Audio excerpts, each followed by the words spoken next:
지금 여러분께서는 김경래 기자의 최강 시사를 듣고 계십니다. 네, 국회 소식 좀 알아보겠습니다. 지금 문희상 국회의장이 민생 법안이라고 할까요? 비쟁점 법안 처리를 위해서 3당 원내대표 회동을 오늘 하자 이렇게 지금 얘기를 해놓은 상황입니다. 원포인트 국회를 하자고 민주당에서는 얘기를 하고 있고요.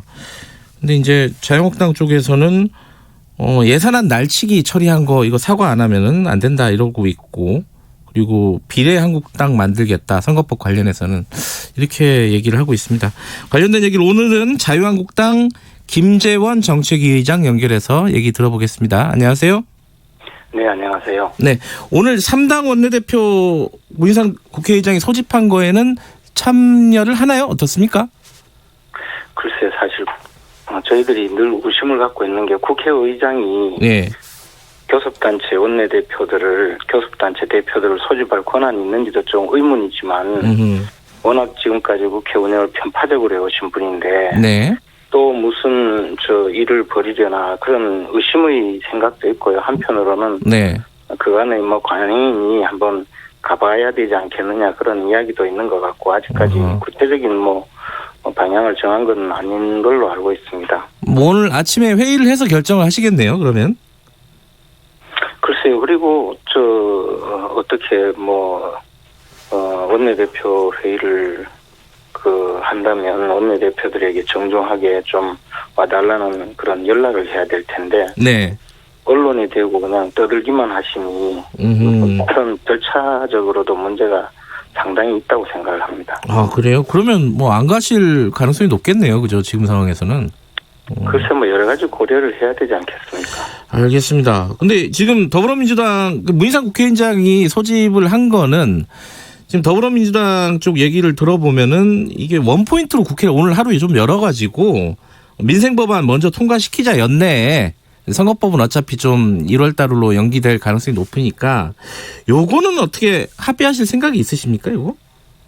근데 이제 24일이 국무회의니까 네.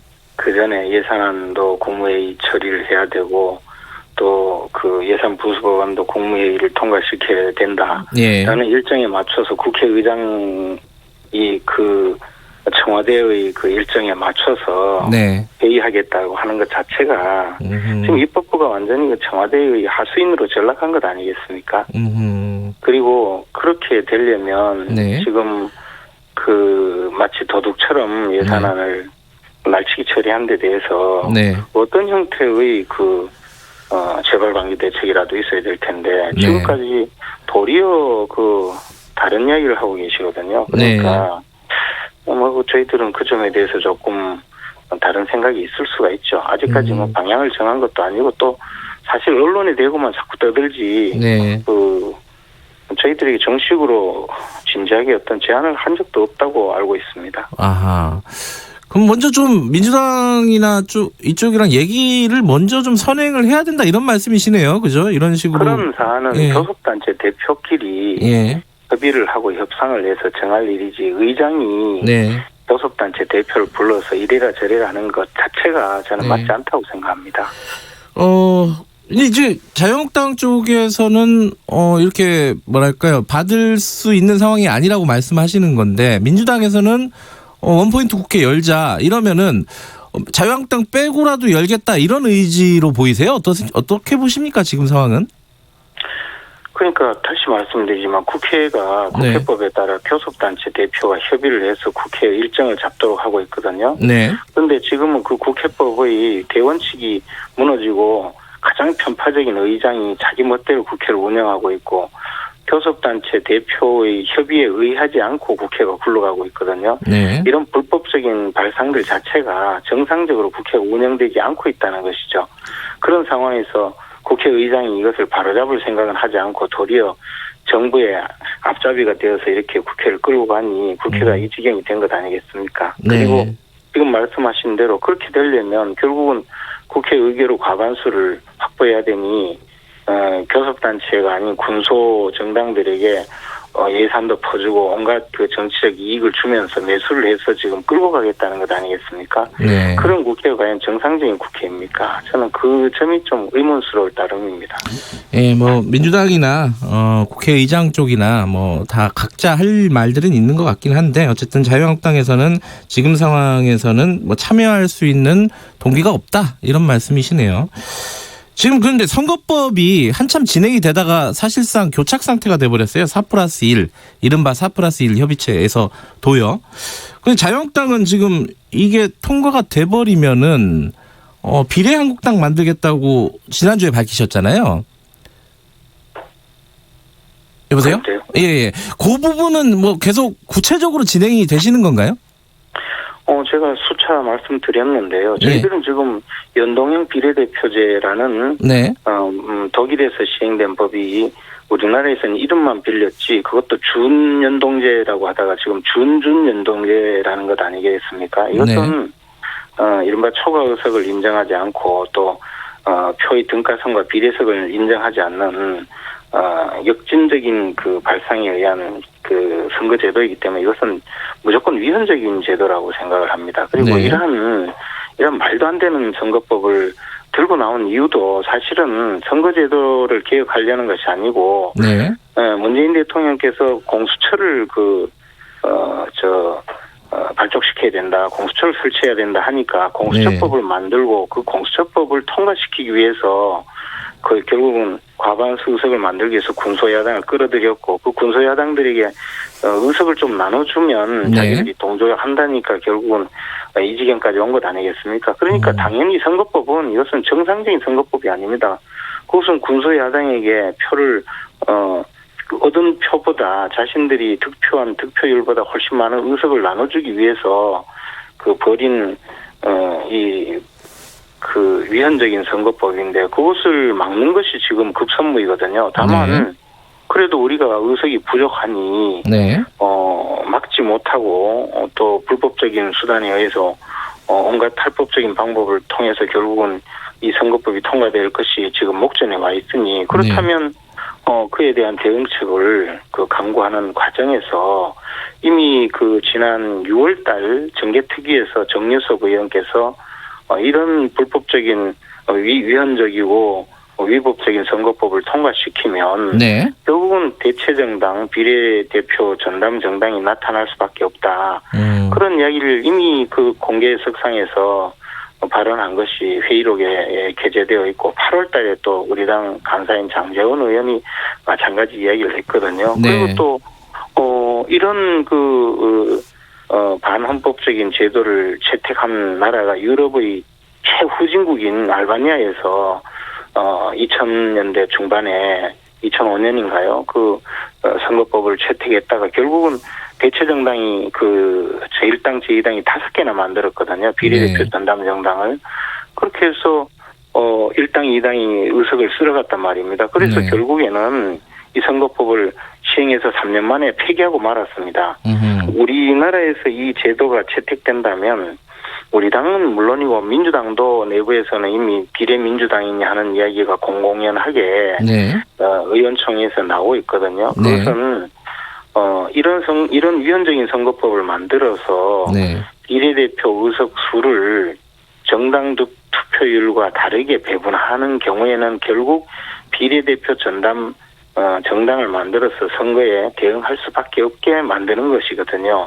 지금 민주당은 지금까지는 이 개혁, 선거개혁, 정치개혁 그렇게 개혁 장사를 하다가 이제 와서 생각해보니 본전 생각이 나니까 선거법 개정에 좀 미온적이거나 또는 어쩔 수 없이 지금까지 해온 전력이 있으니 회군하지 못하고 결국은 연동형 비례대표제라는 이름으로 새로운 선거법을 통과시킨다면 그분들도 또 비례대표 전담 정당을 만들려고 할 겁니다. 그러면 결국은 이 선거법은 일회용 선거법에 불과할 것이고 아마 선거가 끝나고 나서 위헌 소송이 제기되면 곧바로 또 위헌 판결을 받아서 어차피 폐기될 법이거든요. 그래서 그런 과정이라면 저희들은 이런 선거제도라는 것은 지구상 유례도 없는 선거제도를 채택해서 국민을 혼란시키고 정치사에 오점을 남기지 말고 네.